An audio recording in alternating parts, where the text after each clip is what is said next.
मुस्कान साहिल का psycho analysis. प्यार, चालाकी, क्रूरता का मेल। क्या दुनिया भर में क्रूर हत्यारों में कोई कॉमन फैक्टर होता है जो उन्हें बेरहमी से हत्या करने की ओर प्रेरित करता है? ऐसा करने के बाद वो जिस तरह पेश आते हैं, उससे लगता ही नहीं कि उन्हें कोई खौफ या दुख भी कहीं से है। हत्या के बाद वो घूमने गए, एंजॉय किया, ऐसा दिखाया जैसे कुछ हुआ ही नहीं। मेरठ की मुस्कान और उसका प्रेमी साहिल पूरे देश में खबरों में है। मुस्कान ने अपने प्रेमी के साथ मिलकर जिस तरह अपने पति सौरभ की हत्या की, वो पूरा तरीका उन्हें क्रूर हत्यारा ही साबित करता है। दोनों ने मिलकर जिस तरह पहले हत्या को अंजाम दिया और फिर साथ में घूमने और एंजॉय करने मनाली गए, वो भी उनकी मानसिक बनावट को एक अलग ही एंगल देता है। आखिर कुछ हत्यारे इतने क्रूर क्यों होते हैं और बेरहमी से हत्या करने के बाद इस तरह पेश आते हैं कि उन्हें इससे कोई फर्क ही नहीं पड़ता? क्रूर तरीके से हत्या करने वाले अपराधियों के बीच कुछ कॉमन फैक्टर्स हो सकते हैं जो मनोविज्ञान और अपराध विज्ञान के अध्ययन से सामने आए हैं। आइए पहले मेरठ के सौरभ हत्याकांड में हत्याभियुक्त मुस्कान और उसके प्रेमी साहिल का साइको एनालिसिस, जो एआई ग्रोक द्वारा किया गया है। यह एनालिसिस तमाम मीडिया रिपोर्ट्स के आधार पर किया गया है। क्या हुआ था? पूर्व मर्चेंट नेवी अधिकारी सौरभ राजपूत को 4 मार्च को उसकी पत्नी मुस्कान और प्रेमी साहिल ने कथित तौर पर नशीली दवा देकर बेहोश किया, फिर चाकू से 3 बार दिल में वार किया, गला काटा, शरीर के टुकड़े किए, सीमेंट से भरे ड्रम में छिपा दिया। फिर दोनों हिमाचल प्रदेश की सैर पर चले गए, होली खेली, साहिल का जन्मदिन मनाया। यह अपराध सुनियोजित था जिसमें मुस्कान ने साहिल को उसकी मृत मां के नाम से फर्जी स्नैपचैट संदेशों के जरिए उकसाया। जांच में नशे की लत, अंधविश्वास और आपसी रिश्ते की जटिलताएं भी सामने आईं। पहली, मुस्कान की मानसिक स्थिति। मुस्कान में संभावित रूप से नार्सिसिस्टिक या एंटी सोशल पर्सनैलिटी डिसऑर्डर यानी कि एसपीडी के लक्षण हो सकते हैं। उसने सौरभ को मारने की योजना महीनों पहले से बनाई, जो उसके कैलकुलेटिव और ठंडे दिमाग का संकेत देती है। हत्या के बाद उसका सामान्य व्यवहार, जैसे कि होली खेलना, छुट्टियां मनाना, सहानुभूति की कमी और पश्चाताप नहीं होना बताता है। साहिल को फर्जी संदेशों से हेरफेर करना उसकी मैनिपुलेटिव प्रकृति को उजागर करता है। उसने साहिल के अंधविश्वास का फायदा उठाकर उसे अपराध का औजार बनाया। साहिल के साथ उसका प्रेम संबंध उसे सौरभ को बाधा मानने की वजह बना। यह एक सामान्य मनोवैज्ञानिक पैटर्न है जहां व्यक्ति अपने लक्ष्य के लिए हिंसा को जायज ठहराता है। नशे का प्रभाव। मुस्कान की ड्रग्स की लत ने उसके आवेग नियंत्रण को कमजोर किया होगा, जिससे हिंसा की ओर झुकाव बढ़ा। दूसरी, साहिल की मानसिक स्थिति।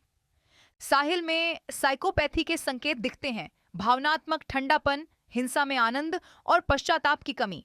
उसका सौरभ को मारने में मुस्कान का हाथ पकड़कर मदद करना, फिर शव के टुकड़े करना उसकी क्रूरता को दिखाता है।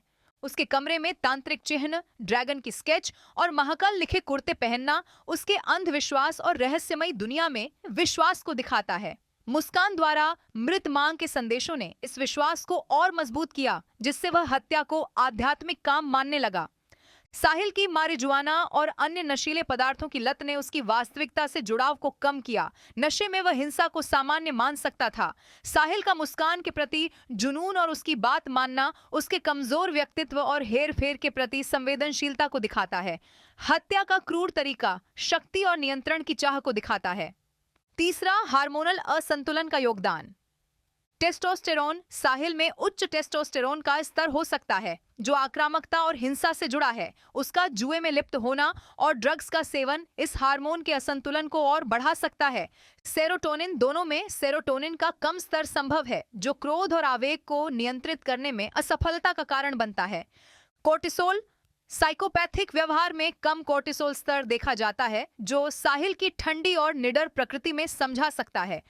चौथा, आपसी रिलेशनशिप का डायनामिक्स।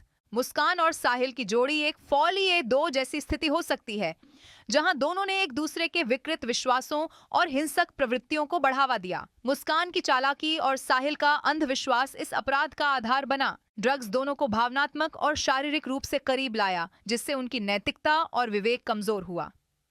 पांचवा, अपराध के बाद का व्यवहार। हत्या के बाद दोनों का हिमाचल में छुट्टियां मनाना, होली खेलना और जन्मदिन मनाना साइकोपैथिक डिटैचमेंट को दर्शाता है। यह सामान्य मानवीय भावनाओं से परे है। ये व्यवहार उनकी मानसिक असामान्यता को और पुख्ता करता है। इस हत्याकांड का साइको एनालिसिस बताता है कि यह केवल प्रेम त्रिकोण या आर्थिक लालच का मामला नहीं था, बल्कि गहरे मनोवैज्ञानिक विकारों, नशे की लत और हार्मोनल असंतुलन का परिणाम था। मुस्कान की चालाकी और साहिल की क्रूरता ने मिलकर एक सुनियोजित और जघन्य अपराध को अंजाम दिया। क्रूर हत्यारों में पर्सनैलिटी में डिसऑर्डर। ज्यादातर क्रूर हथियारों में एंटी सोशल पर्सनैलिटी डिसऑर्डर यानी कि ASPD या नार्सिसिस्टिक पर्सनैलिटी डिसऑर्डर जैसी समस्याएं देखी जाती हैं, जिससे इनमें सहानुभूति की कमी होती है, दूसरों के प्रति उदासीनता के साथ आवेगपूर्ण व्यवहार आम बात होता है। ऐसे लोग आमतौर पर सामाजिक नियमों, नैतिकता और दूसरों के अधिकारों की लगातार अवहेलना करते हैं।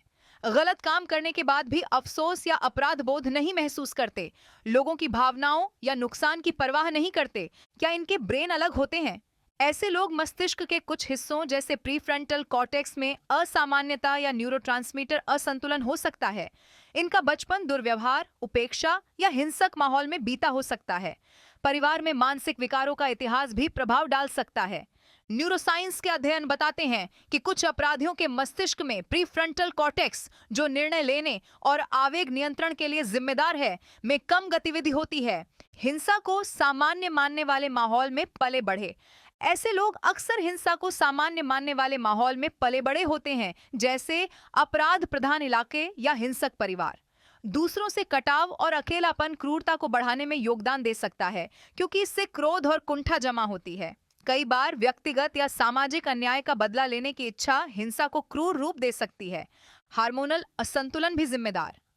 टेस्टोस्टेरोन का उच्च स्तर या सेरोटोनिन का कम स्तर हिंसक और आक्रामक व्यवहार से जुड़ा हो सकता है। हार्मोनल असंतुलन का हिंसक और क्रूर व्यवहार से गहरा संबंध हो सकता है, क्योंकि हार्मोन हमारे मस्तिष्क और शरीर के व्यवहार को नियंत्रित करने में महत्वपूर्ण भूमिका निभाते हैं। जब इनका संतुलन बिगड़ता है, तो यह भावनाओं, आवेगों और आक्रामकता को प्रभावित कर सकता है। मनोविज्ञान और न्यूरोएंडोक्रिनोलॉजी के अध्ययन से पता चलता है कि कुछ खास हार्मोन हिंसा के लिए जिम्मेदार हो सकते हैं। टेस्टोस्टेरोन का उच्च स्तर आक्रामकता, प्रतिस्पर्धा और प्रभुत्व की भावना को बढ़ा सकता है। अध्ययनों में पाया गया है कि जिन लोगों में टेस्टोस्टेरोन का स्तर असामान्य रूप से ज्यादा होता है, वे आवेगी और हिंसक व्यवहार की ओर अधिक झुक सकते हैं। कोर्टिसोल, जिसे तनाव हार्मोन कहते हैं, उसका कम स्तर भी हिंसा और साइकोपैथिक व्यवहार से जुड़ा हो सकता है। जिन लोगों में यह कम होता है, वे खतरनाक स्थितियों में भी ठंडे और निडर रहते हैं और क्रूरता कर सकते हैं। मैं ठीक ही साइकोपैथिक अपराधियों में अक्सर कोर्टिसोल का स्तर कम पाया गया है। मूड और भावनाओं को स्थिर रखने वाले सेरोटोनिन की कमी से भी ऐसा होता है, क्योंकि इससे मस्तिष्क में संतुलन नहीं रहता। व्यक्ति क्रोध और हिंसा को नियंत्रित नहीं कर पाता। शक्ति और नियंत्रण की चाह। क्रूर हत्यारे अक्सर अपनी शक्ति प्रदर्शित करने या दूसरों पर नियंत्रण स्थापित करने के लिए हिंसा का सहारा लेते हैं। कुछ मामलों में हिंसा उन्हें एक तरह का रोमांच या संतुष्टि देती है। मनोविज्ञान क्या कहता है? मनोविज्ञान के अनुसार क्रूर हत्यारों का व्यवहार केवल एक कारण से नहीं, बल्कि जैविक, मनोवैज्ञानिक और पर्यावरणीय वजहों से एक जटिल स्थिति बनाता है। हर अपराधी का व्यवहार उसकी व्यक्तिगत परिस्थितियों पर निर्भर करता है, लेकिन सामान्य तौर पर सहानुभूति की कमी, हिंसा का महिमा मंडन और मानसिक अस्थिरता जैसे तत्व इनके बीच कॉमन हो सकते हैं।